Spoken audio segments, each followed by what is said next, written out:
আসসালামু আলাইকুম ওয়া রাহমাতুল্লাহ। প্রিয় দেশ ও প্রবাসী, আমরা তায়েফে আসছিলাম গত 2-3 মাস হয়ে গেল। আজ কাল দুদিন এত একটা বৃষ্টি হচ্ছে যা বলার বাইরে। বাহিরে বার হইতে পারতেছি না, এতটা বৃষ্টি। দেখেন পানি কিভাবে জমছে। এতটা কিন্তু পানিটা কিন্তু রমল থাকার কারণে, বালু থাকার কারণে সবটা পানি নিয়ে যায়, রমলে খাইয়ে ফেলে।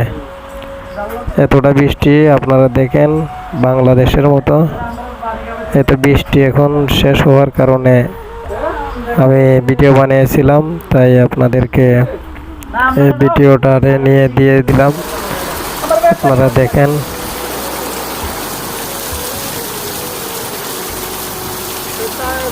বৃষ্টি হচ্ছে।